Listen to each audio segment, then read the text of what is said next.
Assalamualaikum warahmatullahi wabarakatuh. Alhamdulillah, wassalatu wassalamu ala Rasulillah Muhammad ibn Abdillah wa ala alihi wa sahbihi wa man wala. Subhanaka la ilma lana illa ma 'allamtana innaka antal alimul hakim. Rabbi shrah li sadri wa yassir li amri wahlul 'uqdatan min lisani yafqahu qawli. Amma ba'du. Betapa kematian sesuatu yang pasti. Allah Subhanahu wa taala berfirman dalam Al-Qur'an. Kata Allah, fa'bud rabbaka hatta ya'tiyakal yaqin. Fa'bud rabbaka hatta ya'tiyakal yaqin. Sembahlah Allah Subhanahu wa taala Tuhanmu. Kamu sembah Allah Subhanahu wa taala hatta ya'tiyakal yaqin. Sampai kapan kita nih diminta buat nyembah Allah? Sampai kapan kita diminta buat ibadah? Kata Allah, hatta ya'tiyakal yaqin, sampai datang sesuatu yang pasti. Apa yang pasti? Ayil maut. Yang dimaksudkan dengan sesuatu yang pasti itu adalah mati. Karenanya siapapun kamu di atas muka bumi ini harus belajar berusaha buat jadi hamba Allah Subhanahu wa taala yang taat. Mudah-mudahan Allah mudahkan. Amin ya rabbal alamin. Jadi orang hidup gak ada yang pasti, teman-teman. Gak ada yang pasti buat orang yang hidup. Ada yang mulai dari kecil sakit terus, ada. Gak ada yang pasti hidup itu. Yang pasti ketika seseorang hidup hanya satu, namanya mati. Kalau kamu diberi kehidupan, maka satu waktu nanti kehidupan tersebut akan diambil kembali oleh Allah Subhanahu wa taala. Sebab memang hidup di dunia, begitu kamu diberi kehidupannya, udah pasti kamu akan berjumpa dengan kematian. Enggak ada yang pasti dalam hidup selain mati. Nah, kalau emang yang pasti itu mati, ngapain sisa hidup nggak dipakai buat berbekal menuju sesuatu yang pasti?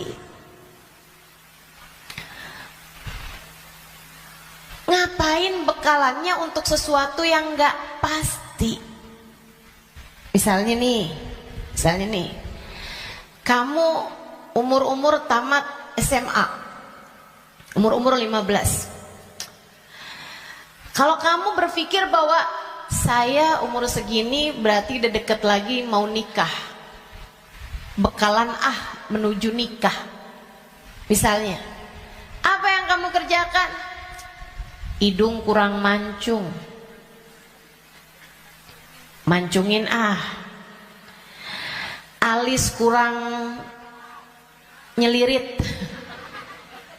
kurang bulan sabit, kamu sabitin alis kamu. Bibir kurang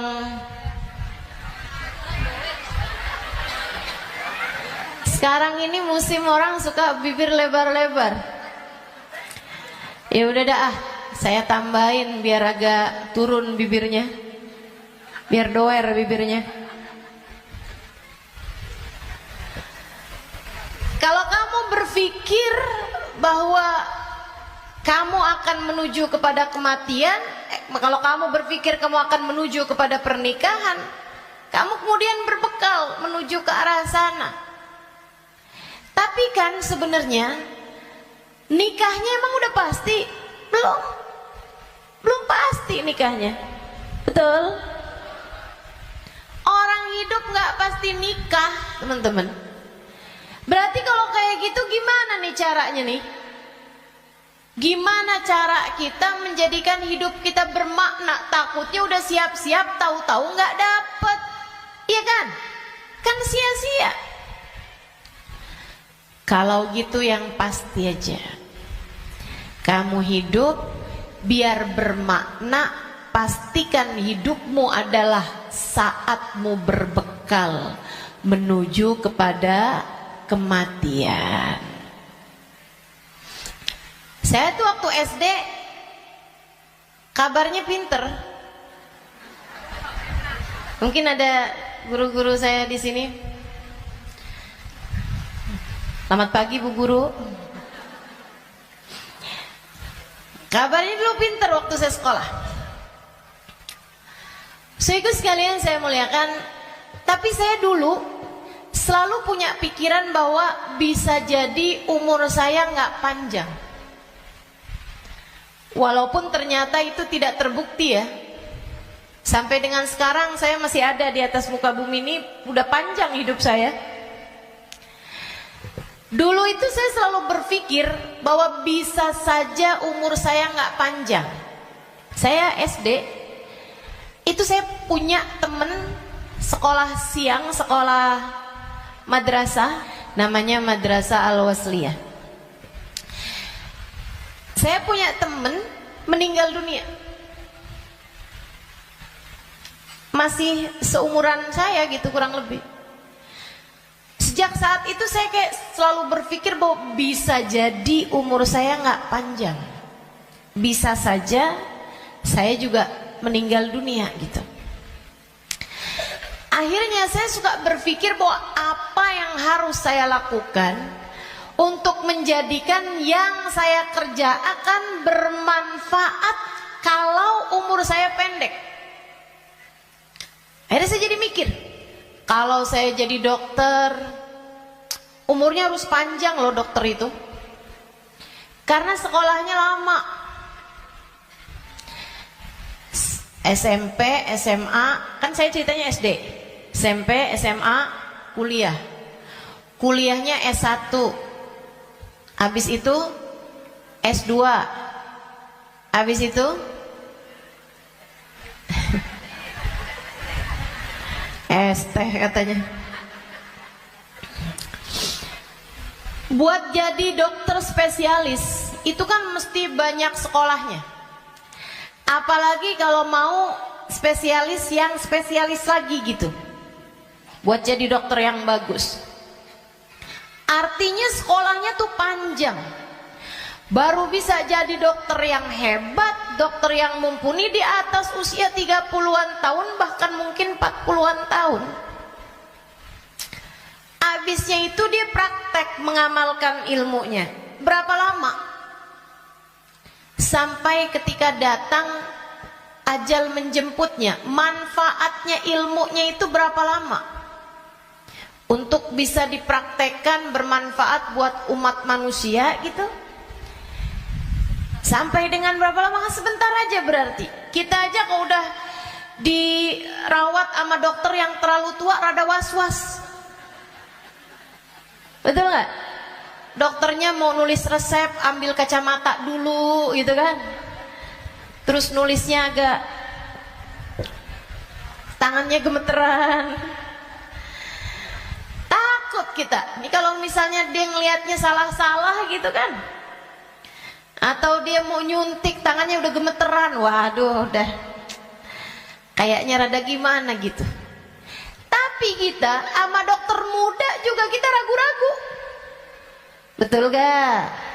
Coba tuh. Betapa ternyata mau jadi dokter aja itu umurnya cuman dari sekitar 40 sampai ke 50 atau 60 tahun dah gitu. Cuman segitu doang. Sisanya udah enggak tuh. Udah enggak maksimal.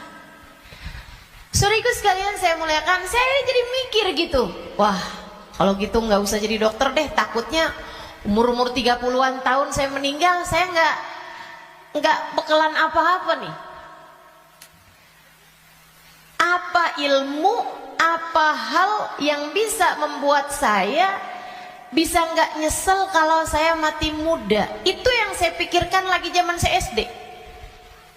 Hingga akhirnya saya memutuskan untuk saya akan belajar di pondok pesantren. Biar saya kenal sama agama Allah, biar saya ngerti caranya jadi hamba Allah, biar saya kenal sama baginda pemimpin agama saya, baginda Nabi besar Muhammad, biar saya bisa dekat dengannya, hingga semoga begitu saya meninggal dunia saya dapat berjumpa dan bertemu dengannya. Itu harapan saya. Akhirnya saya belajar di pondok-pondok pesantren, terus belajar, terus belajar, terus belajar. Saudaraku sekalian, saya muliakan, alhamdulillah. Saya rasakan ilmu saya udah bermanfaat dari sejak usia 20 tahun. Saya udah mulai mengajar dari usia 20 tahun. Dan saya mengajarnya dalam bahasa Arab di kota Tarim, Hadramaut, Yaman. Saudaraku sekalian, saya muliakan. Pada akhirnya kehidupan mengajarkan kita bahwa jangan mau memperjuangkan sesuatu yang tidak kamu bawa mati. Begitu saya belajar lama, saya jadi ngerti bahwa ternyata bahkan bekalan menuju kematian itu bukan ilmu yang banyak, bukan. Akan tetapi hati yang tersambung dengan Allah penciptanya, ruh, sebab hulikatir ruhu lil abad. Ruh itu ketika diciptakan, ia diciptakan untuk selamanya. Ruh kamu ini, teman-teman sekalian, ini yang akan kamu bawa mati. Hati kamu itu adalah ruh kamu, rasa kamu.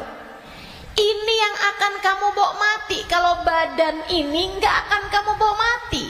Begitu kamu mati, udah tuh nggak ada lagi urusan sama badan. Badan kamu bisa dimakan merayap-rayap tanah dan habis. Bibir kamu yang selalu kamu lipstikin, wajah kamu yang selalu kamu bedakin, mata kamu yang selalu kamu celain, pakaiin celak, kuku-kuku kamu yang selalu kamu potong setiap kali ia memanjang, badan kamu yang selalu kamu rawat, kamu kasih makan, kamu bersihkan. Ini hanya akan menjadi makanan santapan rayap-rayap tanah. Ulat-ulat tanah nanti akan masuk ke lubang-lubang hidungmu. Ia akan masuk dalam seluruh anggota tubuhmu dan kamu habis. Makanya katanya Sayyidina Ali bin Abi Thalib, siapa yang kerjanya buat badannya, siapa yang hidupnya hanya mementingkan urusan tubuhnya, silakan cari pahalanya kepada rayap-rayap tanah. Silakan minta balasannya kepada rayap-rayap tanah, ulat-ulat tanah. Mereka yang senang banget, wih mulus, ih badannya bagus, enak banget nih kita makannya, katanya gitu. Saudariku sekalian yang saya muliakan, bukan untuk itu kamu diciptakan, bukan untuk itu kamu diciptakan. Yang aslinya dari diri kamu adalah ruhmu, yang sejatinya pada dirimu tidak akan terpisahkan adalah hatimu. Ala inna fil jasadi mudghah, idza salahat salahal jasad kullah, wa idza fasadat fasadal jasad kullah. Ketahuilah di dalam tubuh manusia terdapat segumpal darah, disebut hati. Jika bagus, bagus semuanya. Jika rusak, rusak semuanya. Ketahuilah segumpal darah tersebut adalah hati. Disitulah ruh ditiupkan. Disitulah ruh sejatinya berada, meskipun mengalir sampai ke seluruh tubuh kita. Ruh itu dihembuskan saat janin, badanmu itu berusia 4 bulan dalam rahim ibu kamu, ditiupkan lewat ubun-ubun. Makanya Bu, ketika Allah menciptakan batok kepala kita, itu semuanya udah full kecuali ada satu lubang kecil di ubun-ubun.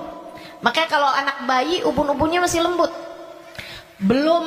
tulangnya belum keras, karena asalnya memang bolong. Kenapa Allah bolongin? Buat niupnya ruh, ditiupkannya ruh saat usia 4 bulan tuh dari situ. Rohnya dimasukin, ditiupkan oleh malaikatnya Allah Subhanahu wa taala.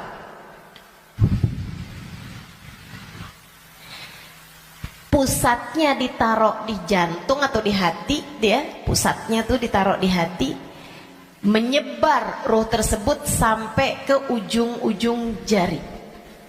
Itu roh. Kalau datang kematian, dicabut lagi dari ubun-ubun. Malaikat pencabut nyawa sama halnya dengan malaikat peniup ruh, itu memulai pekerjaannya dari ubun-ubun. Dinyabut nyawanya juga dari sini. Dicabut dari atas kan, yang duluan hilang yang kaki. Makanya orang kalau mati tuh kakinya duluan yang dingin. Yang lain masih hangat tapi kaki udah dingin, itu berarti sudah memulai proses pencabutan nyawa. Sama kayak ada prosesnya bayi ketika keluar, makanya ada istilah pembukaan 1, pembukaan 2, pembukaan 3 tuh. Sama halnya juga dengan peniupan ruh. Ruh juga begitu. Ketika ditiupkan dan ketika dicabut itu juga seperti itu. Ada masa-masa berhentinya, namanya sakarat. Namanya sekarat. Ala inna lil mauti sakarat, kata Nabi Muhammad sallallahu alaihi wasallam. Ketahuilah, kematian ada sekaratnya. Kematian ada hentakan-hentakannya, enggak sekaligus. Kematian ada tahapan-tahapannya. Ditarik sampai ke lutut. Jadi yang dingin duluan, yang enggak ada ruhnya duluan kakinya. Tarik lagi sampai ke pusar. Pusar kita nih. Tarik lagi sampai ke ulu hati. Banyak orang yang kalau orang tersebut dimurka Allah Subhanahu wa taala, malaikat maut mencabut nyawanya dengan main-main. Dimain-mainin rohnya. Padahal sakitnya setengah mati. Kata Sayyidina Ali bin Abi Thalib, la darba bisayf 30 darbah ahab ilayya min sakrah min sakaratil maut. Badan saya dicacah-cacah pedang 30 kali cacahan pedang lebih saya sukai daripada satu sakaratul maut. Sakit setengah mati.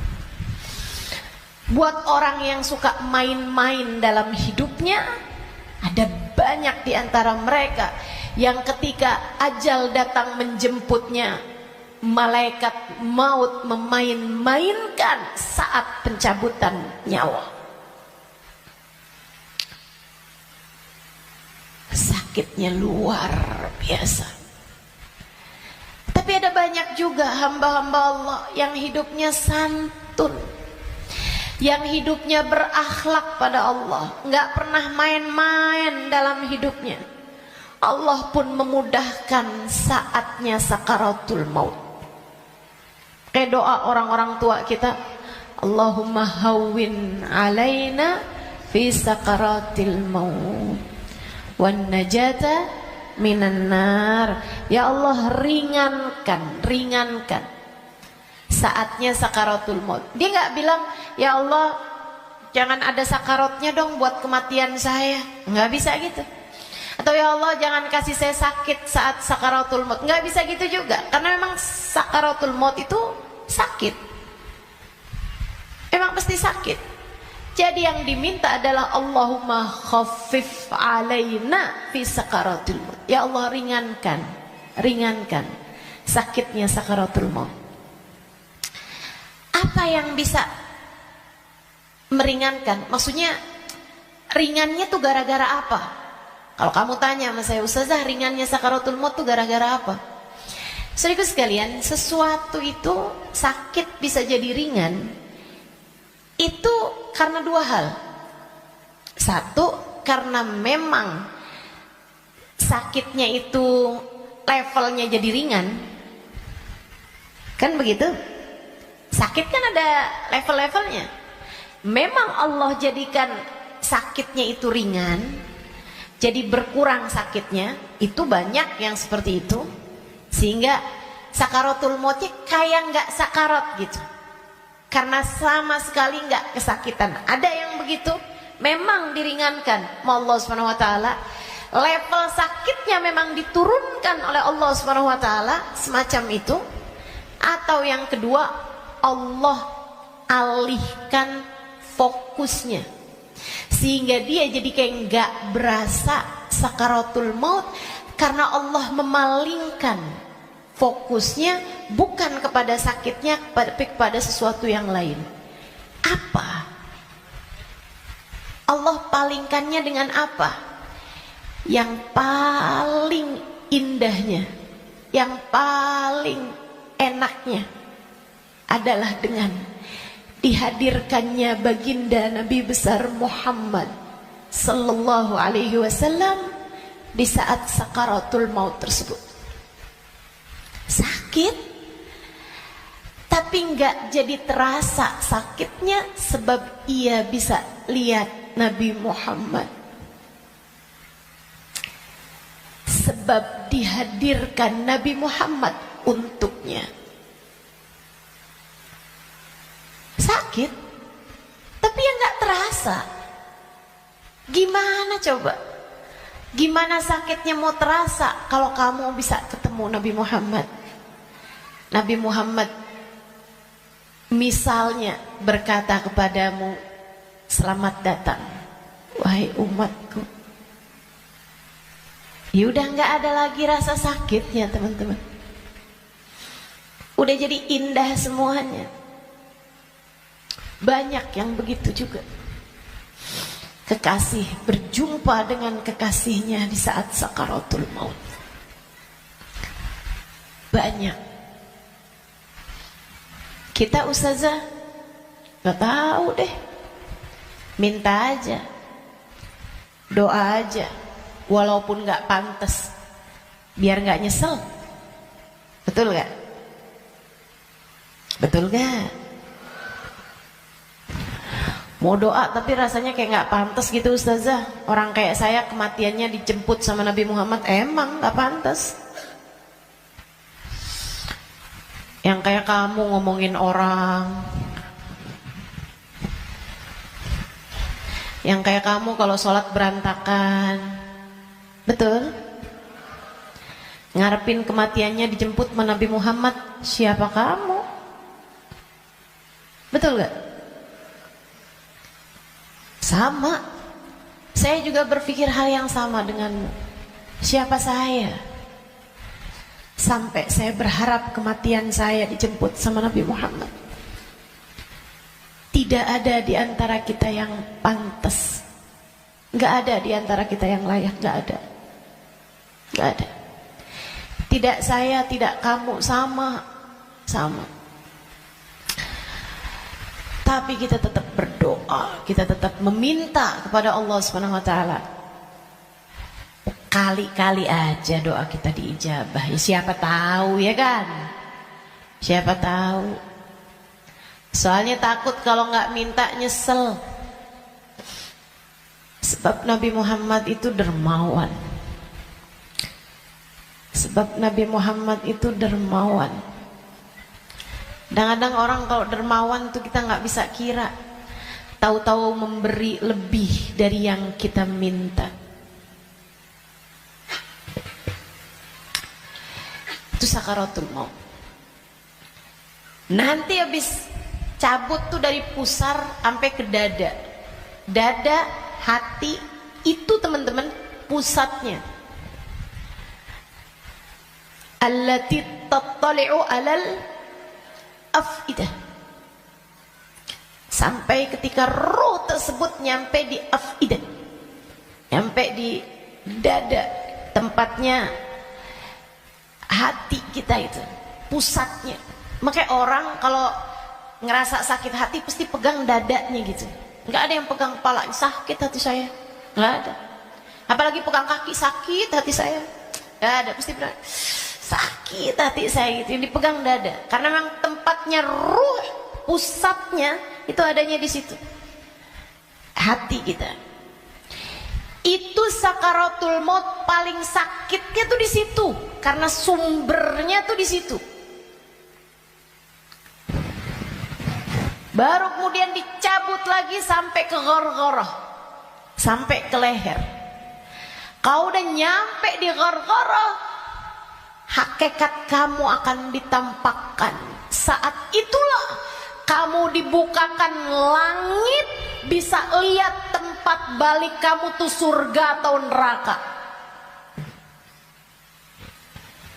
Dan itu bisa terjadi tahun depan, dan itu bisa terjadi bulan depan, untukmu atau untukku. Itu bisa jadi di waktu yang masih sisa panjang, bisa jadi juga sudah tinggal sedikit lagi waktumu untuk merasakan apa yang disebut dengan sakaratul maut ini. Semuanya pasti ngalamin, semuanya nggak ada yang bisa lari. Saat ghargharah, saat nyawa udah sampai di tenggorokan, dibukakan pintu demi pintu, kata Nabi Muhammad. Ketika Nabi bercerita kepada Sayyidah Aisyah, ya Aisyah, man ahabba liqa Allah, ahabballahu liqa'ah, wa man kariha liqa Allah, karihallahu liqa'ah. Wahai Aisyah, siapa yang senang saat perjumpaannya dengan Allah, Allah pun senang berjumpa dengan dia. Siapa yang benci berjumpa dengan Allah, Allah pun benci berjumpa dengan dia. Ya Rasulullah, walakinnana nakrahul maut. Bukannya semuanya takut memati, Rasul? Takut kan gak senang? Bukankah kita semuanya takut mati, Rasul? Kalau takut mati kan artinya kita nggak seneng. Kalau kita nggak seneng, Allah nggak seneng juga dong ketemu kita. Nggak gitu Aisyah. Tapi nanti saat ghargharah, saat nyawa sudah di tenggorokan, Allah akan bukakan langit-langit, dan Allah akan perlihatkan tempat kembali bagi roh seseorang. Rohnya itu baliknya kemana? Siapa yang ketika dibukakan langit-langit tahu tempat kembalinya adalah neraka, dia pun takut ketemu sama Allah, dia benci berjumpa dengan Allah, Allah pun benci berjumpa dengannya, walaupun dia bunuh diri sekalipun. Dia bunuh diri nih, pengen mati kan orang bunuh diri. Tapi begitu ruhnya sampai di tenggorokan, begitu dia lihat tempat kembalinya adalah neraka, dia pun takut, kepengen gak jadi bunuh diri. Dia pun pengen balik hidup lagi, karena dia lihat ternyata tempat kembalinya adalah neraka yang sangat menakutkan. Dia benci berjumpa dengan Allah, Allah pun benci berjumpa dengannya. Sebaliknya, orang mukmin, orang yang tawadhu, orang yang hidupnya buat nyari Allah, walaupun sebenarnya takut, walaupun sebenarnya ngeri, tapi saat langit dibuka, dia diperlihatkan bahwa tempat kembalinya adalah surga. Dia pun rindu, dia pun ingin, dia pun cinta untuk berjumpa dengan Allah. Dia pun bahagia, dia sukacita berjumpa dengan Allah. Allah pun sukacita berjumpa dengannya. Allah pun suka untuk berjumpa dengannya. Nih, saat ghargharah ini Allah cerita dalam Al-Quran di surat Al-Mu'minun, hatta idza jaa ahadahumul maut qala rabbi irji'un la'alli a'malu salihan fima taraktu kalla innaha kalimatun huwa qailuha wa min waraihim barzakhun ila yaumi yub'atsun. Sadaqallahul azim. Kata Allah, sampai ketika kematian datang kepada kalian, ketika ruh sampai di tenggorokan, dia akan berkata, Rabbirji'un, balikin saya lagi ya Allah, balikin saya lagi ya Allah. Setahun, biarkan saya tinggal lagi di dunia setahun ya Allah. Nggak boleh sebulan ya Allah, nggak boleh seminggu ya Allah. Minggu depan deh ya Allah, matinya minggu depan aja. Gak boleh minggu depan, sehari ya Allah. Besok mati gak apa-apa, jangan sekarang.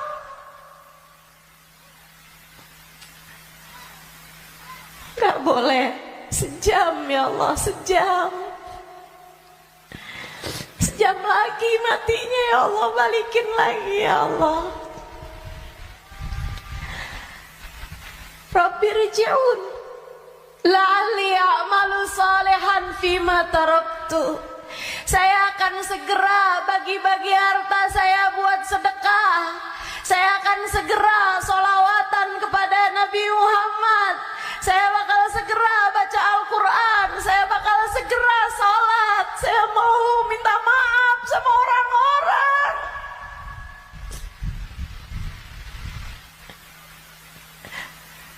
Saya mau minta maaf sama orang-orang. Sisakan untuk waktu walaupun 1 jam. La'alli a'malu salihan fima taraktu. Aku akan mengerjakan kebaikan yang selama ini saya tinggalkan.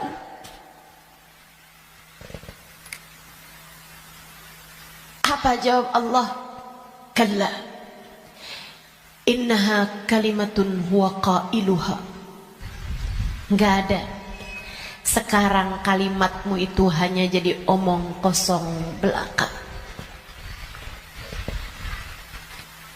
Enggak ada ceritanya kamu dikabulkan. Waktunya sudah habis. Game over. End. Udah habis. Kamu gak punya nyawa cadangan.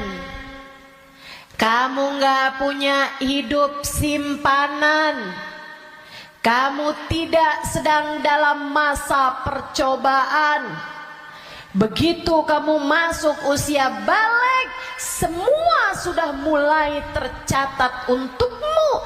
Tak ada lagi waktu untuk kembali. Innaha kalimatun huwa qailuha. Itu hanya sekedar kalimat disampaikan begitu aja. Kamu minta balik, enggak ada ceritanya. Wa min waraihim barzakhun ila yaumi yub'atsun. Sekarang waktunya kamu hidup di alam barzakh sampai hari kiamat datang.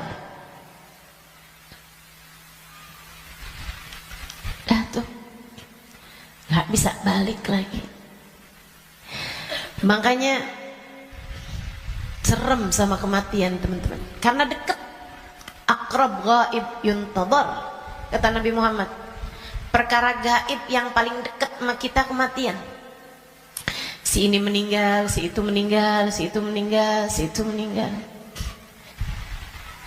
Semua meninggal.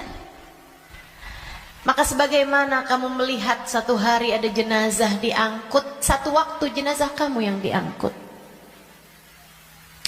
Sebagaimana kamu lihat ada nama seseorang, kamu dengar nama seseorang diumumkan di masjid, satu waktu namamu yang akan diumumkan di masjid. Kamu lihat satu hari ada nama seseorang muncul dengan ucapan berbelasungkawa, turut berduka cita, yang ada di instastory orang-orang, satu waktu nama kamu yang akan ditulis di situ. Sebagaimana ada broadcast di grup-grup WhatsApp yang menuliskan nama-nama orang dengan ucapan meninggal dunia, satu waktu akan ada namamu yang ada di situ. Inna lillahi wa inna ilaihi rojiun. Turut berduka cita atas meninggalnya Halimah binti Utsman al-Idrus. Akan ada waktunya. Semua akan ada waktunya. Semua akan ada gilirannya. Pasti, tanpa terkecuali. Kamu akan datang giliranmu, pasti, tanpa terkecuali. Kamu bakal mati, Bu. Kamu akan mati, Dek. Kamu bakal mati, Nak. Pasti. Masalahnya tinggal, akankah Allah berkenan menerimamu? Saya tuh dulu suka liatin tulisan kalau ada orang meninggal dunia, semoga rohnya diterima di sisi Allah. Saya suka mikir gitu, ya masa ditolak, ya diterima lah. Fakta membuktikan. Kita nggak pernah lihat ada orang habis meninggal dunia terus balik lagi. Lah, bukannya kamu seminggu yang lalu meninggal? Oh, nggak diterima. Pernah? Nggak pernah. Ya saya suka pikir gitu. Jadi terima lah. Masa mau ditolak? Orang meninggal mau meninggal gitu. Tapi sesudah saya belajar, itu waktu saya kecil mikirnya begitu. Sesudah saya belajar di pondok pesantren, belajar terus. Saya jadi paham betapa berartinya ucapan itu. Sebab kamu, saya, ketika meninggal dunia akan menjadi salah satu dari dua kelompok orang. Ada yang ruhnya diterima di sisi Allah dengan penuh keridhaan. Ada yang ruhnya diusir dari rahmatnya Allah, sebab Allah murka kepadanya. Kalau waktu hidup kayak gini nih, kamu lagi punya perlu, kamu datang ke rumah saudaramu, ditolak dari yang satu, bisa kamu datang ke tempat saudaramu yang lain. Anak kamu harus masuk rumah sakit, harus segera dioperasi, misalnya gitu. Harus ada DP yang harus kamu bayar, atau ada keperluan apapun misalnya. Kamu bisa datang ke tempat saudaramu, dia nggak bukain pintu, kamu bisa datang ke tempat yang lain. Dia nggak ngasih, kamu bisa datang ke tempat yang lain. Kamu misalnya mau bikin kopi, gulanya nggak ada, misalnya gitu, kamu bisa datang ke tempat saudara kamu, sebelah kamu, tetangga kamu, nggak dikasih, nggak dibukain pintu, atau dia bilang nggak ada misalnya, bisa lagi ke tempat saudaranya, tempat sebelahnya. Orang hidup ini andai ditolak dari yang satu, kita masih punya pilihan tempat yang lain, seapa-apanya masih ada pilihan tempat yang lain. Tapi kalau kamu meninggal dunia, kamu hanya akan menjadi wa inna ilaihi raji'un, hanya akan kembali kepada Allah Subhanahu wa taala. Kalau pintu rahmatnya Allah tertutup darimu, kalau kamu diusir dari kasih sayang Allah Subhanahu wa taala, Allah tidak berkenan menerimamu, kemana kiranya kamu akan pergi?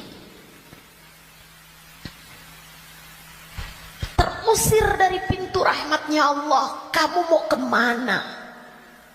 Bu, Kak, Dek, Nak, saya sampaikan ini dengan sungguh-sungguh. Jangan pernah mau main-main dalam hidupmu.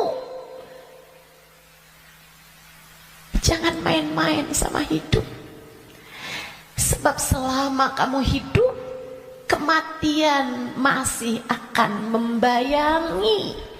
Dan begitu datang kematian sementara Allah belum ridho kepadamu, sangat mungkin ruhmu tidak diterima Allah, hingga Allah pun mengusirmu dari pintu rahmatnya, dan kamu dikembalikan kepada lembah kemurkaannya.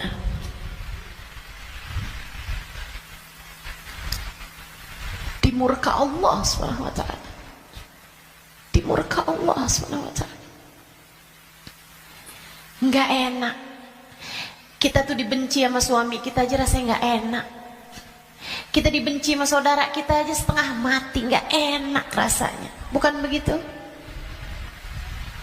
Bayangkan kalau kamu datang ke rumah Allah, kamu datang kepada Allah, sementara Allah mengusirmu dan tidak ridho kepadamu serta benci kepadamu, dan kamu gak bisa balik lagi ke atas muka bumi ini, kayak apa rasanya? Dalam keabadian kamu dimurka, dalam keabadian kamu dibenci, dalam keabadian kamu tersiksa.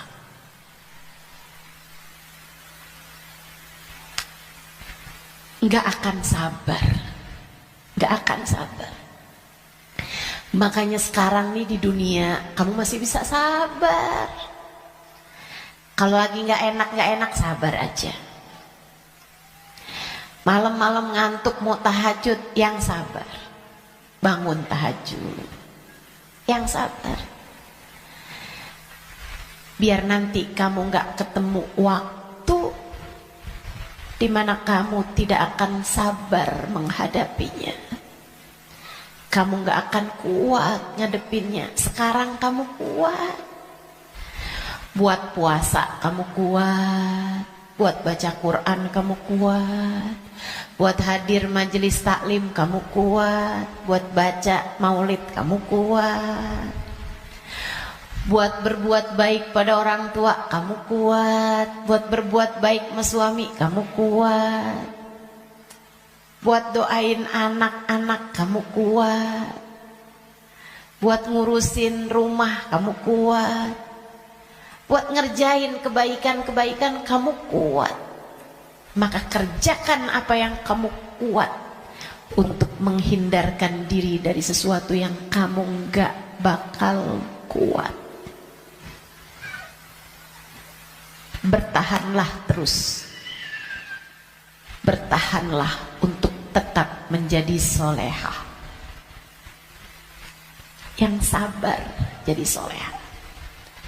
Tetaplah jadi hamba Allah yang solehah. Enggak kuat nih saya, enggak, kamu kuat, kamu kuat. Saya enggak kuat lagi Ustazah ngadepin suami kayak begitu. Kuat, kamu kuat. Saya enggak kuat lagi Ustazah ngadepin orang tua saya nih Ustazah. Kuat, kamu kuat. Enggak kuat lagi saya ngadepin anak-anak saya Ustazah. Kamu kuat, kamu kuat. Kamu kuat. Saya enggak kuat puasa, kuat, kuat. Saya nggak kuat tahajud, kuat. Saya nggak kuat baca zikir habis duhur, habis subuh ke isyraq, kuat. Saya nggak kuat baca ratib malam-malam hari, ngantuk saya, kuat. Kamu kuat ngerjain itu semua. Saya nggak kuat ustazah buat berbuat baik sama semua orang. Saya pengen marah aja semuanya. Enggak, kamu kuat. Jangan marah-marah, jangan marah-marah. Kamu kuat. Teman-teman saya sekalian, yang gak kuat kalau kamu mati dan kamu terusir dari rahmatnya. Yang kamu gak kuat kalau sampai di dalam kubur ruhmu disiksa, kamu gak akan kuat. Yang gak kuat kalau kamu datang malaikat yang menanyai dalam kuburan dan kamu nggak bisa jawabnya, hingga kemudian malaikat tersebut mulai menyiksamu, kamu nggak akan kuat. Sisanya di dunia ini kamu kuat. Saya dijahatin terus sama tetangga saya nggak kuat lagi, kamu kuat. Saya ditinggalin sama teman-teman saya nggak kuat. Percaya saya, kamu kuat. Saya sakit ustazah, saya udah gak kuat lagi. Kuat. Yang kamu gak kuat kalau kamu sampai diusir dari rahmatnya Allah. Yang kamu gak kuat kalau ruhmu keluar, dan bisa jadi itu bulan depan, bisa jadi itu minggu depan. Saat ruhmu keluar dan kamu ngelihat tempat kembalimu adalah neraka, kamu gak akan kuat.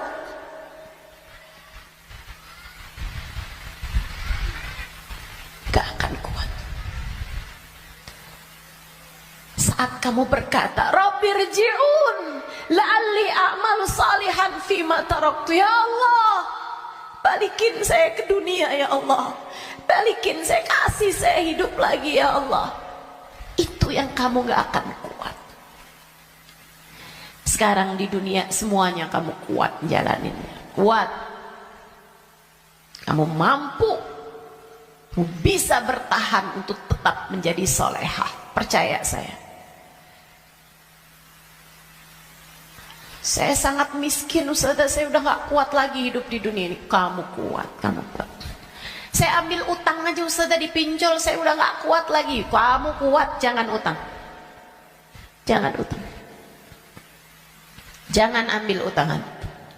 Apalagi pakai riba. Lebih kamu nanti tambah rusak jalannya, tambah salah hidup kamu. Kamu kuat menjalani kehidupan di atas muka bumi ini teman-teman. Yang kamu gak kuat kalau sampai mati Allah murka padamu. Kamu enggak akan kuat. Maka yuk berbekal. Dengan apa berbekalnya? Satu, hidup yang benar.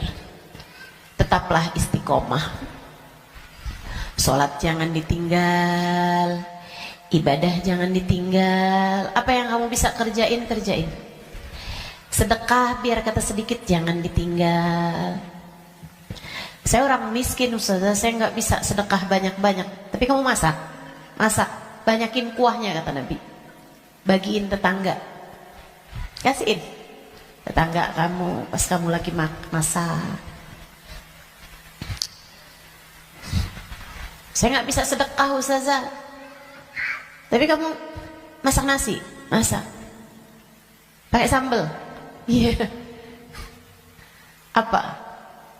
Tempe goreng, banyakin. Sisain dikit buat tetangga kamu, kasih buat orang yang susah juga yang ada di sekitarmu.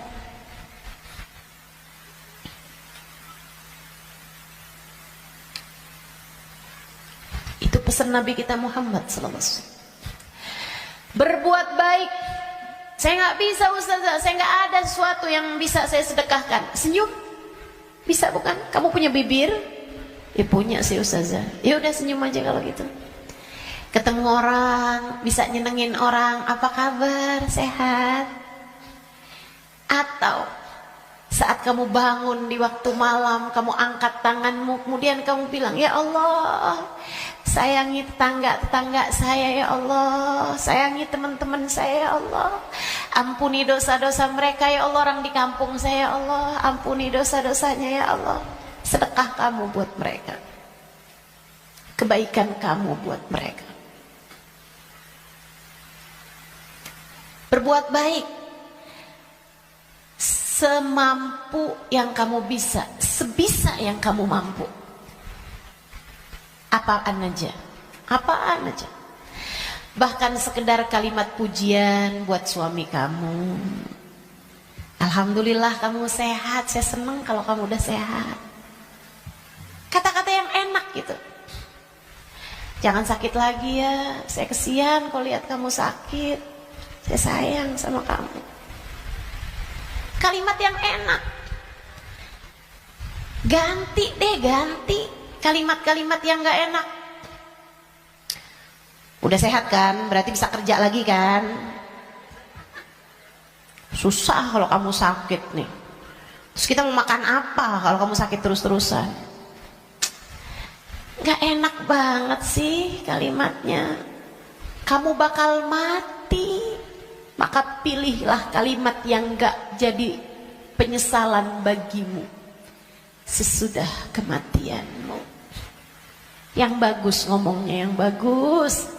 Jangan sakiti hati orang. Iya Kak, Bu, Dek. Ucapanmu kepada orang tuamu nak, yang bagus, yang bagus. Mama yang sehat ya Ma, mama yang sehat. Enggak kok, mama nggak pernah ngerepotin. Saya senang ada mama. Tetaplah sehat Ma, tetaplah kuat Ma. Yang bagus ngomongnya. Nanti nyesel kalau kamu yang pergi atau mamahmu yang pergi.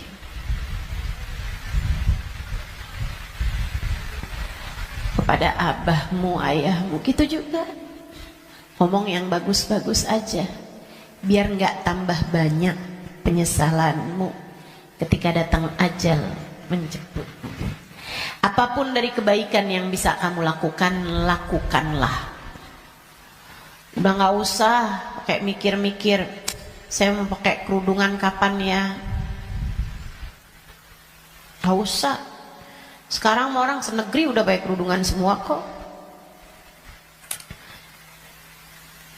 Selagi kamu perempuan ya pakai penutup aurat. Saya nggak tahan Ustazah, saya nggak kuat pakai jilbab. Ah kuat kok. Semua kuat. Bismillah. Bismillah. Lakukan kebaikan, jangan tinggalkan. Sebab seperti mana kamu hidup, seperti itulah kamu akan mati. Jika kebaikan yang kamu lakukan dalam hidupmu, kamu hanya akan berjumpa dengan kebaikan-kebaikan sesudah kematianmu. Kebaikan kamu lakukan karena Allah, Allah akan membalasmu dengan kebaikan-kebaikan dari sisinya. Dan itu akan sangat menyenangkan. Kama ta'ish tamut.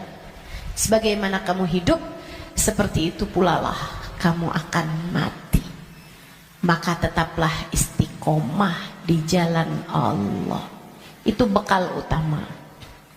Bekal keduanya, selalulah berdoa, selalulah meminta kepada Allah agar dikaruniai husnul khatimah.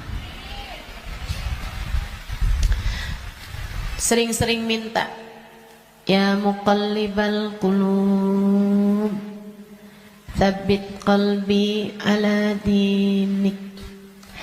Wahai zat yang membolak-balikan hati, tetapkanlah hati kami berada dalam keimanan kepadamu. Selalulah berdoa, Rabbana la tuzigh qulubana ba'da idh hadaitana wa hab lana min ladunka rahmatan innaka antal wahhab.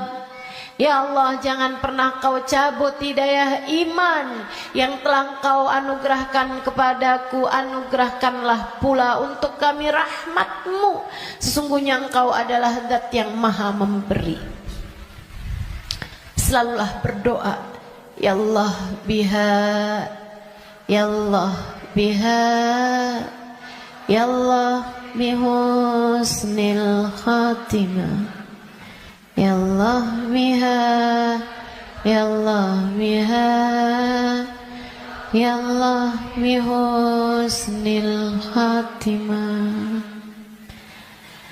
Ya Allah, aku mohon padamu, Ya Allah, aku minta padamu husnul khatimah, Ya Allah, akhir kehidupan yang baik, kematian dengan membawa iman, kematian sedangkan kau berkenan menerima kami, Ya Allah.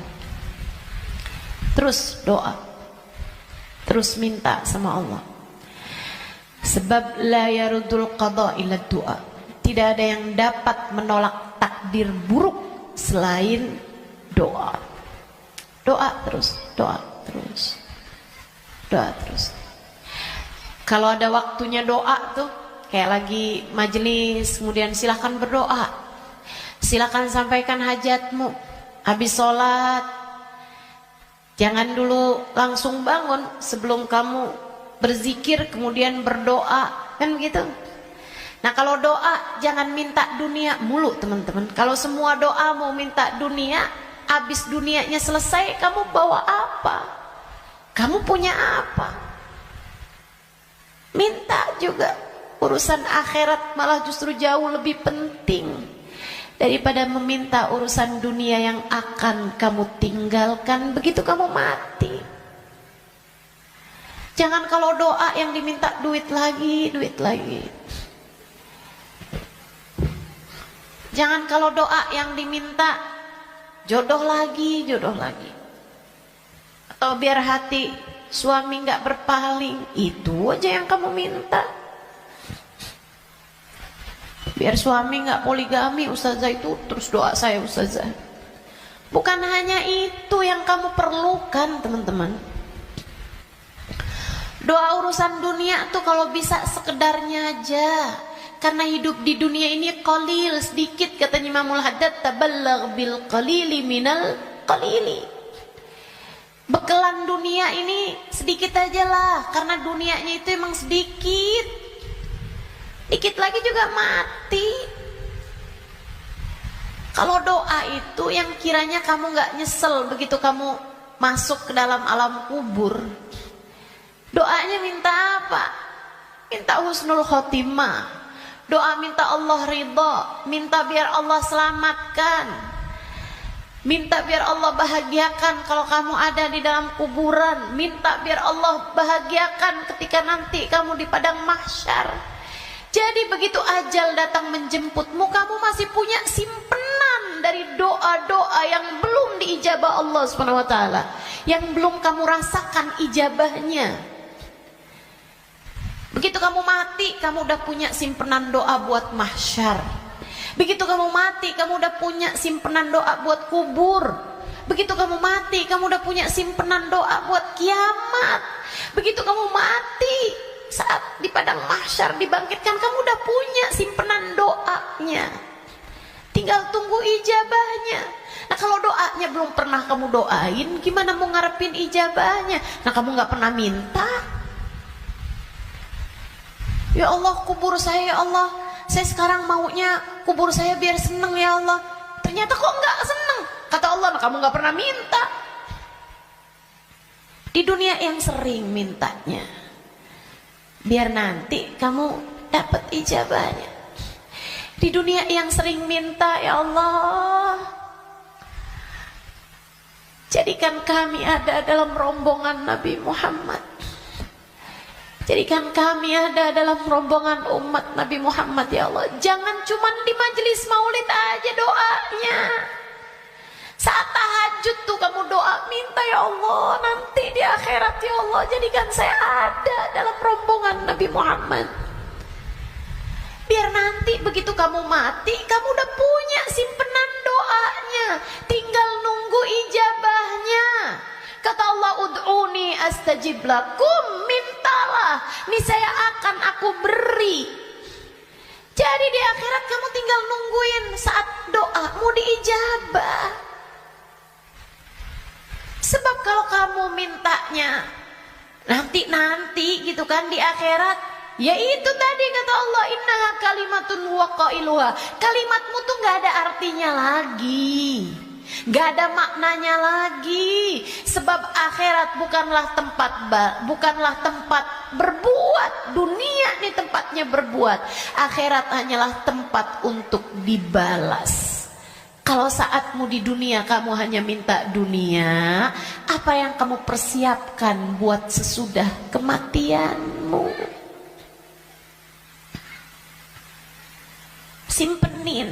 Simpenin doa-doa yang banyak buat akhirat, karena akhirat itu jauh lebih panjang, jauh lebih penting, jauh lebih berarti, jauh lebih bermakna.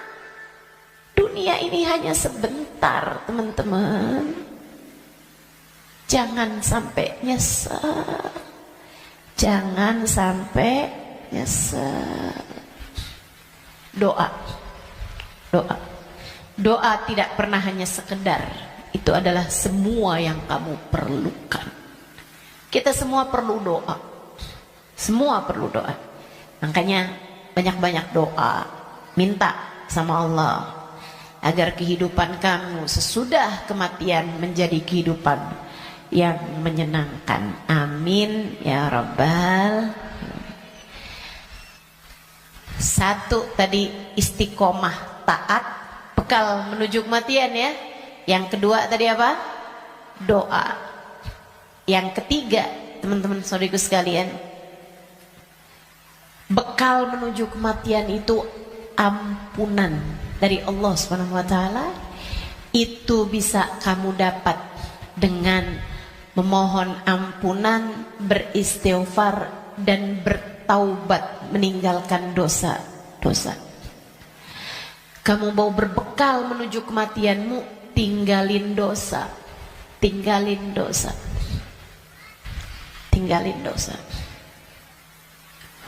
Udah deh, ucapkan selamat tinggal buat dosa-dosa. Adik-adik yang sudah umur 20-an tahun belum datang jodoh, Ustazah saya pacaran ya. Jangan. Kenapa Ustazah? Dosa. Tinggalin dosa. Kamu belum tentu punya waktunya buat taubat. Kamu belum tentu sisa waktumu itu mencukupi untuk kamu bertaubat. Nggak usah deket-deket sama dosa. Ya Ustazah, kalau nggak pacaran kita nggak nikah Ustazah. Siapa bilang? Banyak kok orang-orang nikah nggak pakai pacaran. Dan banyak juga orang pacarannya sama siapa, nikahnya sama siapa. Betul? Betul? Ngapain kamu menghabiskan energi, menghabiskan rasa hanya untuk menjaga jodoh orang? Ngapain? Udah jauh lebih aman kamu gak usah jagain jodoh orang. Kamu jagain hidup kamu sendiri. Sebab yang akan mendapatkan balasannya adalah dirimu sendiri. Dek, Nabi Muhammad tuh seneng sama pemuda-pemuda yang taat. Lebih daripada senengnya Nabi Muhammad sama orang-orang tua yang taat. Jadi kamu gak usah nunggu tua buat taat. Kamu gak usah nunggu tua buat deket sama Nabi Muhammad.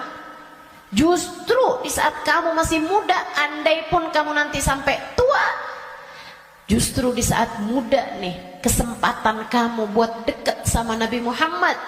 Sebab Nabi senang sama pemuda-pemudi yang hidup dalam menjalani taat kepada Allah Subhanahu wa taala.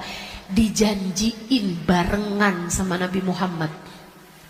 Dijanjiin ada dalam naungan, di bawah arasnya Allah, di saat tidak ada naungan kecuali naungan Allah. Syab nasya fi taatillah, pemuda, pemudi, laki-laki, perempuan, muda yang hidup dalam taat pada Allah Subhanahu wa taala.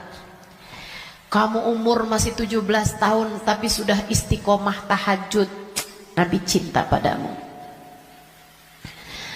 Kamu umur masih 17-18 tahun, akan tetapi kamu istiqomah baca Al-Quran, Nabi cinta padamu.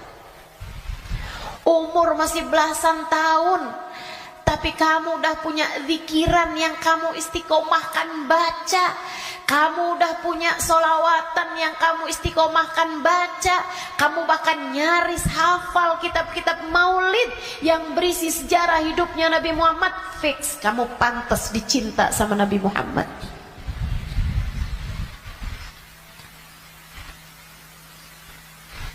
Kamu punya kesempatan besar untuk bisa jadi orang yang kelak di hari akhirat nanti membersamai Nabi Muhammad.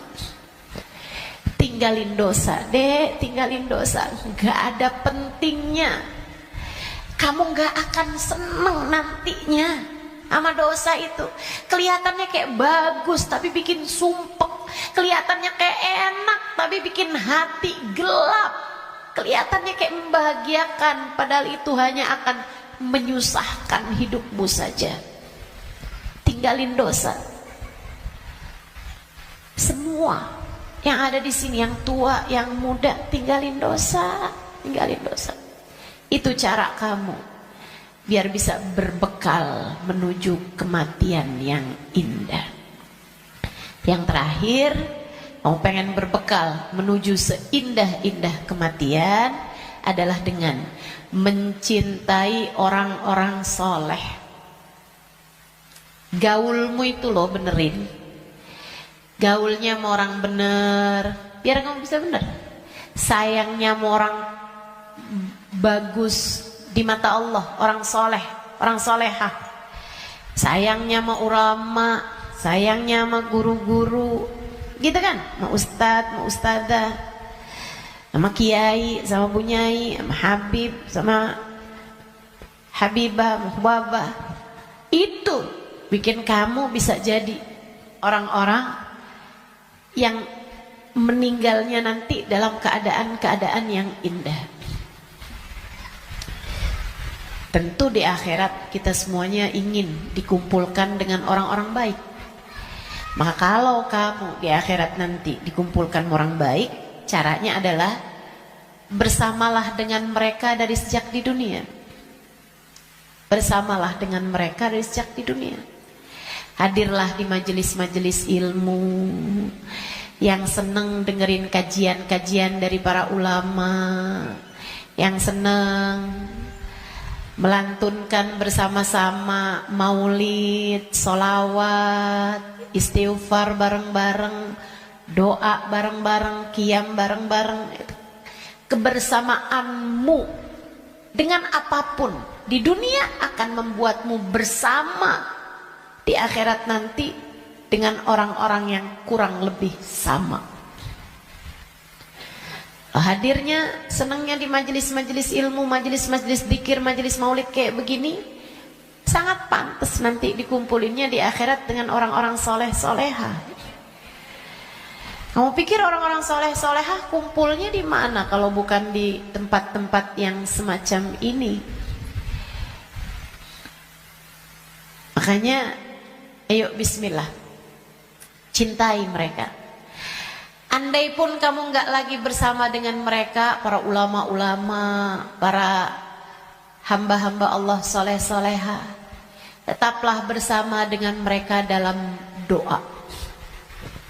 Saat doa, sertakan hamba-hamba Allah yang soleh-soleha. Guru-gurumu doain, ulama-ulama doain, orang-orang tercinta di sisi Allah doain. Ustazah, kan gak manfaat ya ustazah, saya ini kan orang punya banyak dosa, ngapain doain guru-guru saya? Orang-orang taat semua, ahli-ahli ibadah semua, ngapain saya doain? jauh lebih perlu buat didoain sama mereka daripada saya mendoakan mereka. Andai pun begitu, ini masalah keberpihakan. Ini masalah kebersamaan. Ini masalah urusan penautan hati. Teman-teman saudaraku sekalian, saya doakan guru-guru saya doakan Habib Umar bin Hafid, saya doakan Hubabah Nur, saya doakan Habib Zain bin Smith, saya doakan mereka biar hidupnya menyenangkan, biar betah hidupnya di dunia, biar sehat. Saya doakan mereka biar semakin dicinta Allah, semakin disayang Allah. Saya doakan semoga lancar dakwahnya, semoga bahagia hidupnya. Saya doakan. Teman-teman saudaraku sekalian, saya doakan. Walaupun saya yakin saya lebih memerlukan doa mereka daripada doa saya. Apalah arti doa saya untuk mereka? Saya tahu itu. Tapi saya tetap berdoa untuk sebuah keberpihakan. Saya doa untuk sebuah keberpihakan. Saya doa. Teman-teman saudaraku sekalian saya muliakan, kamu tahu nggak? Kalau ada artis-artis dunia, aktor-aktor dunia, pemain bola sakit misalnya, yang doain ribuan orang, yang doain bahkan mungkin jutaan orang mendoakan orang tersebut, yang bahkan mohon maaf banyak diantara mereka yang nggak beriman kepada Allah.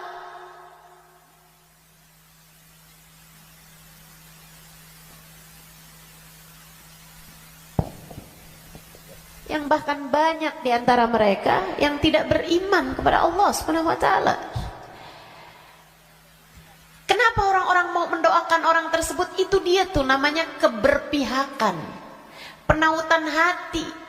Kita doain guru-guru kita walaupun kita merasa kita lebih perlu doa mereka daripada doa kita, daripada mereka terhadap doa kita, biar Allah tahu ada orang-orang soleh dalam lisan-lisan kita.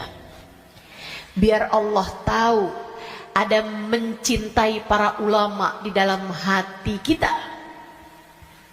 Biar Allah lihat hati kita punya cinta yang besar kepada hamba-hamba yang tercinta di sisi Allah. Pada akhirnya biar Allah tahu kita ada di jalan mereka. Kita ada di jalan mereka. Biar semoga di akhirat nanti Allah membersamakan kita bersama dengan mereka. Penting mencintai orang-orang soleh. Sebab almar'u ma'aman ahab, seseorang di akhirat nanti hanya akan dikumpulkan dengan orang yang dia cintai. Dan yang paling penting buat kita cintai, nomor satu, yang ada di puncaknya adalah baginda kita Nabi besar Muhammad.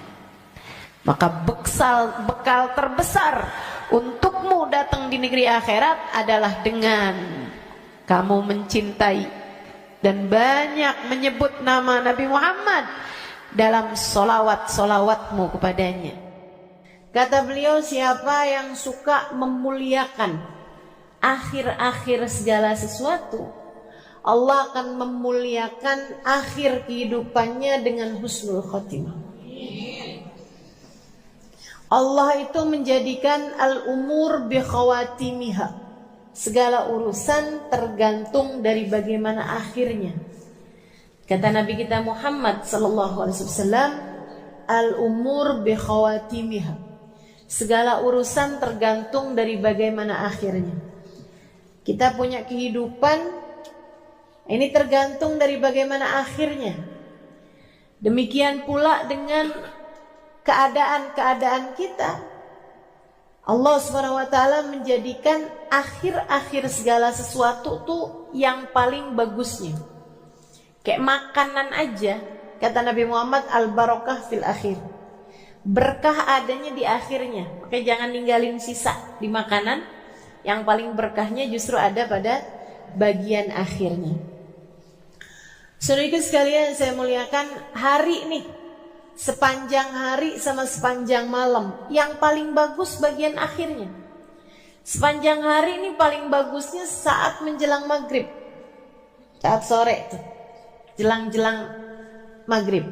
Sama waktu paling afdol bahkan dalam sehari semalam adalah bagian terakhir dari waktu malam, thuluthul lailil akhir, sepertiga malam yang terakhir. Bahkan dalam hadis Nabi Muhammad SAW mengatakan, Innallaha yanzil fi thuluthil lailil akhir wa yunadi hal min mustaghfirin hal min taib. Sesungguhnya Allah Subhanahu wa taala turun di sepertiga malam yang terakhir, kemudian manggil-manggil, mana nih di antara hambaku yang mau bertaubat, yang mau kembali, aku akan terima. Mana nih di antara hambaku yang mohon pertolongan, aku akan beri padanya pertolongan. Siapa nih di antara hambaku yang memohon ampunan, aku akan beri padanya ampunan. Hal min talib hajatin, siapa nih di antara hambaku yang meminta satu hajat, fauniluhul matalib, maka aku akan kabulkan segala hajat-hajat. Waktu paling mustajab di akhir malam, sesaat menjelang subuh. Sampai-sampai dikatakan ma'uqitatil wilayah illa fi jawfil lail. Tidak diberikan kewalian kecuali di malam yang sangat gelap, di kegelapan malam. Kapan kegelapan malam? Malam semakin gelap, pertanda fajar sebentar lagi terbit. Artinya bahwa waktu paling gelapnya malam adalah di bagian terakhirnya malam. Nah, itu para wali-wali jadi wali karena mereka ada di waktu tersebut sedang munajat, sedang berdoa, sedang meminta, sedang ibadah pada Allah Subhanahu wa taala. Jadi kalau lagi mikir gitu, jangan-jangan saya wali. Coba diingat-ingat, tahajudmu gimana? Ibadahmu di waktu malam gimana? Yang masih banyak tidurnya kayak kita ini udah deh, yang penting selamat, gak usah ngarep jadi wali. Sedikit sekalian, waktu paling mustajab, waktu paling berkah di akhir bagian malam. Demikian pula dengan akhirnya minggu, hari Jumat. Hari Jumat itu akhirnya minggu. Nah itu kan paling afdol. Hari dalam seminggu paling afdolnya adalah hari Jumat. Sedikit sekalian saya muliakan. Kemudian akhir bulan, itu namanya ayyamus sud, hari-hari gelap. Sunnahkan untuk berpuasa, sebagaimana disunnahkan pula untuk berpuasa pada hari-hari terang, yaitu ayyamul bid, tanggal 13, 14, 15 dari tiap bulannya. Nah, itu merupakan waktu-waktu yang mustajab, termasuk juga yang segera akan kita jelang secara khusus, yaitu akhir tahun kita ini, waktu yang sangat mulia. Beliau mengatakan, Habib Umar bin Hafid mengatakan, kamu kalau pintar menghormati akhir tahun, akhir hari, akhir malam, gitu kan ya, akhir dari segala sesuatu kamu suka muliakan, maka Allah SWT akan memuliakan hidupmu dengan akhir yang terbaik.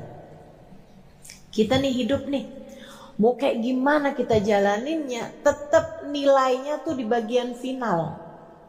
Sama tuh kayak orang lomba mau maraton kah, lomba mau cepet-cepetan setir mobil misalnya, lomba mau cepet-cepetan apapun aja, itu urusannya sama akhir, teman-teman. Gak ada orang ceritanya lomba maraton siapa yang paling cepet jalan di awal, gak ada. Pasti apakah dia nyampe garis finish apa enggak, apakah dia nyampe bagian akhirnya apa enggak. Yang awalnya santai-santai bahkan paling belakang, kalau akhirnya dia sampai di garis finish dalam keadaan paling awal, dia terhitungnya adalah juaranya. pemenangnya. Demikian pula dengan hidup kita. Andai ada orang sepanjang hidup berbuat dosa, kata Nabi kita Muhammad sallallahu alaihi wasallam, "Lau anna imra'an," andai ada seseorang dia ngerjain perbuatan dosa sepanjang hidupnya, kemudian di akhir hidupnya dia bertaubat, di akhir hidupnya dia kembali, kemudian dia diakhiri hidupnya dalam keadaan baik, maka dia akan masuk ke dalam surga Allah SWT. Orang nih kafir sepanjang hidup, begitu akhir kehidupannya masuk Islam, biar kata baru semenit masuk Islamnya, surga akhirnya. Semua tergantung dari gimana akhirnya. Sehingga sekalian saya muliakan, namun sebaliknya juga, dan ini yang kita ngeri. Andai ada orang ngerjain taat seumur hidup, tapi akhir kehidupannya dia mengerjakan dosa yang membuat Allah Subhanahu wa taala murka hingga mencabut iman dari dalam hatinya, dia mati su'ul khatimah, maka tak ada jatah darinya dari kesenangan akhiratnya Allah Subhanahu wa taala. Dia hanya akan menjadi salah satu dari calon-calon penghuni api neraka. Semua tergantung dari bagaimana akhirnya. Nah, kita mau menuju akhir kehidupan kita nih. Gak ada loh orang yang jalannya mundur menuju kematian, gak ada. Gak ada orang yang tambah lama, tambah muda tuh gak ada. Emang tambah lama ya tambah tua, teman-teman. Tambah lama, tambah deket mau waktunya mati. Itu udah pasti. Karenanya kalau kepengen akhir kehidupannya dalam keadaan baik, yuk belajar buat memuliakan akhir-akhir segala sesuatu. Salah satunya adalah dengan kita memuliakan akhir tahun kita ini. Sehingga semoga nantinya saat akhir kehidupan kita, Allah memuliakan kita dalam husnul kematian yang indah, kematian yang bagus, kematian yang bagus. Nah, apa nih yang mesti kita lakukan nih di akhir-akhir tahun semacam ini, teman-teman saudara sekalian? Yang paling penting mesti banyak-banyak minta ampunan dari Allah Subhanahu wa taala.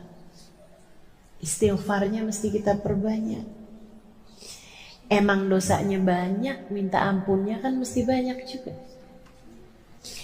Katanya ulama, kalau kamu ngerasa nggak bisa nyamain ahli ibadah dalam ibadah mereka, sekurangnya samain ahli taubat dalam permohonan ampun mereka.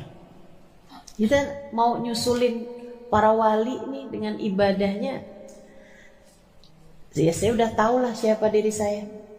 Dan saya rasa teman-teman juga ya 11-12 lah sama saya. Kan begitu? Ibadah kita serba terbatas, teman-teman sekalian. Quran kita terbatas, sholawatan kita terbatas, ibadah malam kita terbatas, sedekah kita terbatas, lapar puasa kita terbatas, apalagi jaga hati kita terbatas, apalagi segala macam saya terbatas. Kayaknya yang gak terbatas itu cuma dosa. Dibilang ibadahnya banyak, kayaknya masih sedikit deh. Kalau dibilang ada yang banyak, itu adalah dosa. Sehingga sekalian saya muliakan, kita rasanya kayak putus asa buat nyamain ahli ibadah dengan ibadah-ibadah mereka. Kalau saya baca tuh ibadahnya para walinya Allah Subhanahu wa taala, nggak usah yang jauh-jauh, teman-teman saudaraku sekalian. Ibadahnya Ubabah Khadijah binti Syekh Abu Bakar bin Salim, saya temui beliau. Sehingga sekalian saya muliakan, waliyah min awliyaillah, seorang perempuan besar yang ketika memandang wajahnya air mata saya tak berhenti bercucuran. Bukan bukan karena wajahnya sangat cantik, rupawan, misalnya bukan, tapi mungkin itu adalah bagian dari apa yang disebutkan oleh Nabi Muhammad SAW. Ketika ditanya tentang seorang wali itu yang kayak gimana, kata Nabi Muhammad menjawab, alladzina idza ru'u dzukirallah. Orang-orang yang ketika kamu memandang wajahnya mengingatkanmu kepada Allah. Para walinya Allah Subhanahu wa taala. Jalla jalaluhu wa ta'ala azamatuh. Saudariku sekalian saya muliakan, Wabah Khadijah. Teman saya ada yang nanya, Wabah, gimana sih Wabah nih ibadahnya apa? Kata beliau, nak, saya suka istighfar, terutama di waktu malam. Kapan Wabah istighfarnya? Berapa banyak Wabah istighfarnya? Saya nggak pernah ngitung. Mulai jam berapa Wabah istighfarnya? Habis selesai sebagian witir, dia bilang salat isya, dia kerjain witir beberapa rakaat. Beliau bilang habis makan malam, mulai itu saya duduk siapin 5 kurma sama air. Dia bilang saya mulai baca istighfar yang beliau baca, astaghfirullah lil mu'minin wal mu'minat. Itu istighfarnya Wabah Khadijah. Ya Allah, saya mohon ampun untuk semua orang Islam, baik laki-laki maupun yang perempuan. Astaghfirullah lil mu'minin wal mu'minat. Dia bilang saya baca itu nggak saya hitung, sampai saya berasa haus, saya minum air, sampai nanti saya berasa mulai lapar, saya makan, mulai pengen istirahat, saya makan 1 kurma, saya minum airnya, saya baca lagi. Ntar udah kayak berapa lama gitu kan, mulai kering tenggorokannya, minum airnya lagi, makan kurmanya. Dia bilang kalau udah 5 kurma selesai, udah tuh saya berdiri. Jam berapa kira-kira Hubabah? Ketika biasanya dia bilang ketika saya mendengar suara tarhim di masjid di malam besok. Itu ibadah para hamba-hamba Allah Subhanahu wa taala. Jalla jalaluhu ta'ala azamat. Teman-teman sekalian saya muliakan, para walinya Allah Subhanahu wa taala, kasih Allah Subhanahu wa taala, demikian keadaan mereka. Gak usah jauh-jauh. Mungkin Wabah Khadijah masih agak nggak kelihatan mata gitu. Teman-teman sekalian, Hubabah Nur, teman-teman semua, alhamdulillah, matanya telah diizinkan Allah memandang wajah wanita mulia itu. Hubabah Nur binti Habib Muhammad bin Abdullah Al-Haddad alaiha ridwanullah. Itu saudaraku sekalian saya muliakan, tiap malam baca ratib. Dulu tuh kalau baca ratib, baca la ilaha illallah, la ilaha illallah, itu cuma 40. Lama-lama naik 50, lama-lama naik 100. Lama-lama 500. Sekarang ini udah 1000. Saya baca ratib sama beliau di salah satu perjalanan, kok la ilaha illallahnya lama banget. Saya bilang, wah, khalasna, itu udah selesai nih baca. Dia bilang alaf Halimah. Ya Allah Tuhan, alaf banyak. Masya Allah. Beliau, saudariku sekalian saya muliakan, ada tuh teman-teman saya ajakin waktu itu bulan Ramadan. Habis selesai buka puasa, diundang sama beliau sholat berjamaah, lagi kurang sehat. Maghrib, habis selesai sholat maghrib, beliau yuk awabin masing-masing, nggak jamaah. Habis selesai awabin, beliau bilang, Halimah, saya kalau bulan Ramadan gini saya qadha sholat biar kita dapat nih pahalanya, kan lipat-lipat nih kalau bulan Ramadan. Barangkali ada sholat kita dulu yang kurang sempurna. Beliau kemudian qadha sholat maghrib, qadha sholat maghrib, isya qadha sholat isya gitu ya, qadha sholat maghrib berjamaah. Udah habis selesai, beliau bilang, kita mau sholat tasbih. Tahu kan sholat tasbih? Isya, abis isya, ba'diyah isya ma'awabin 6 rakaat. Abis itu sholat qadha 3 rakaat maghrib. Abis itu sholat tasbih 4 rakaat dengan baca tasbihnya kan 300 kali itu kan. Masya Allah, Masya Allah. Sampai teman-teman saya pada bolak-balik nanya, Ustazah sholat apa lagi nih? Ini sholat apa lagi? Kita belum selesai apa sholatnya. Masya Allah. Ubabah. Segitunya beliau bilang, saya ini lagi kurang sehat, Halimah doain. Saya bilang nih kita nih dapetin kurang sehatnya Hubabah. Sehatnya kita aja kayak gak nyampe gitu. Gimana kalau beliau pas lagi sehatnya? Subhanallah, subhanallah. Ibadah, teman-teman sekali. Ibadah.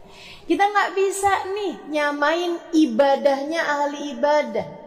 Ya sekurangnya lah kita nyamain istighfarnya, permohonan ampunnya ahli taubat.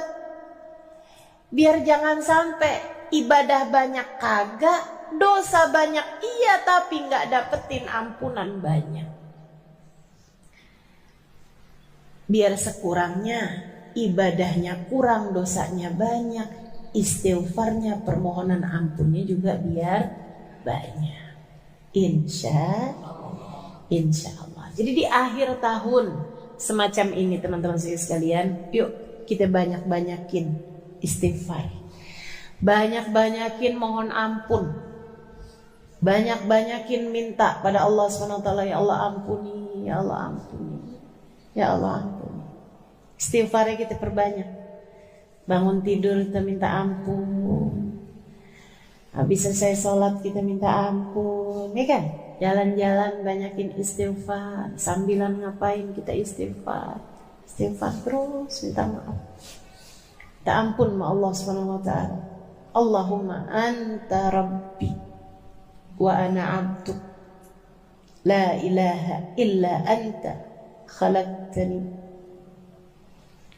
Ya Allah, Engkau adalah Tuhanku, aku adalah hamba-Mu. Ya Allah, Engkau telah menciptakan aku. Khalaqtani fa ana abduka wa ana ala ahdika wa wa'dika mastata'tu. Kau telah menciptakan aku, maka semestinya aku menepati janji dan melaksanakan perintah-perintah-Mu. Tapi ya Allah, abu'u laka bi ni'matika alayya wa abu'u bi dzambi. Kau datang padaku dengan berbagai macam kenikmatan, sementara aku datang padamu dengan bertubi-tubi dosa. Faghfirli fa innahu la yaghfiru dzunuba illa anta. Ampuni aku ya Allah, tak ada yang dapat melakukannya selain Engkau. Perlu banyak ampunan, teman-teman. Kita ini perlu banyak ampunan. Minta ampun, dilebihin dari biasanya di akhir-akhir hari ini, di 10 hari terakhir dari tahun ini. Minta maaf sama orang-orang di sekeliling kita. Bukannya lebaran, Ustazah kemarinan udah. Iya lagi.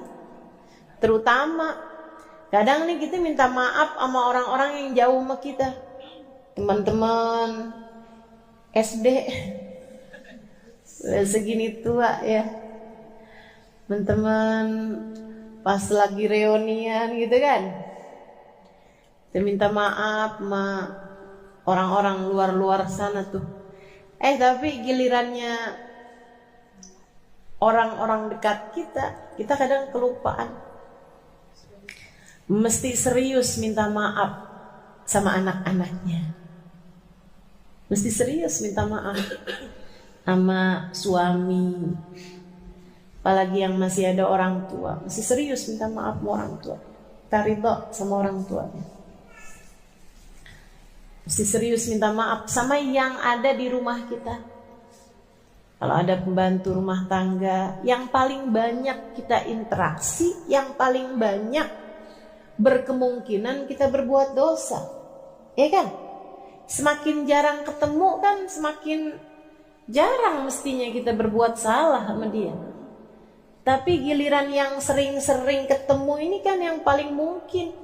Ada ucapan kita yang gak benar, gak enak, ada perlakuan kita yang menyinggung perasaan, ada perbuatan kita yang merendahkan, dan seterusnya. Buat yang pada masih punya suami, penting buat minta halal, minta ridha suaminya. Gak usah nunggu sakit. Pas lagi sakit baru minta maaf. Takutnya mati mendadak. Mati gak pakai sakit kan kapan tuh mau minta maafnya? Mendingan mesti sering-sering aja minta maaf, mesti sering minta ridha. Ini di hari-hari terakhir dari tahun ini nih, pas lagi ada kesempatannya yang enak, minta maaf teman-teman saya sekalian. Memang sering ketemunya pasti sering banyak salahnya kan? Betul gak? Jarang-jarang ketemunya ya insya Allah jarang-jarang juga salahnya. Mudah-mudahan Allah ampuni dosa-dosa kita. Ustazah, kalau kita bikin salah sama orang tua, kita bikin salah sama suami, itu antara kita sama dia dosanya? Iya, antara kita sama dia dan antara kita sama Allah. Dua-duanya tuh. Kenapa gitu? Sebab Allah minta kita buat hormat sama mereka. Sebab Allah minta kita buat hormat sama suami kita. Karenanya misalnya nih, kita bikin salah yang suami nggak tahu. Luaran kita ngomongin suami kita, misalnya suami kita nggak denger, nggak tahu. Dosa apa nggak dosa tuh?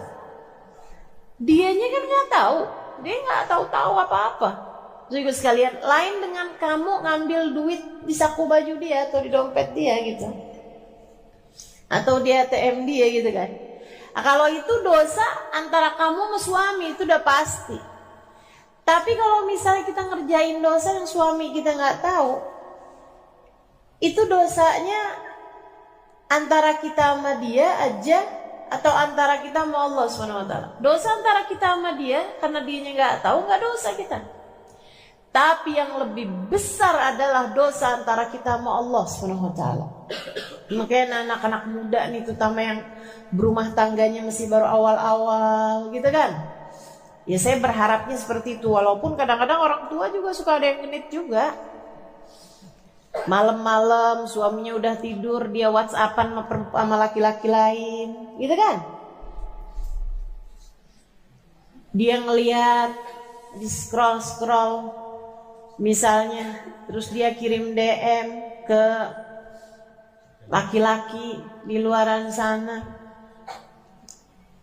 ditanggapi, suaminya nggak tahu, betul, suaminya nggak tahu, tapi Allah tahu.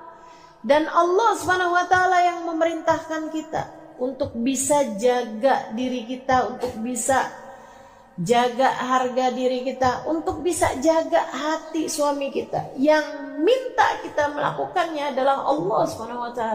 Maka meskipun suami kita nggak tahu, kita tetap dosa.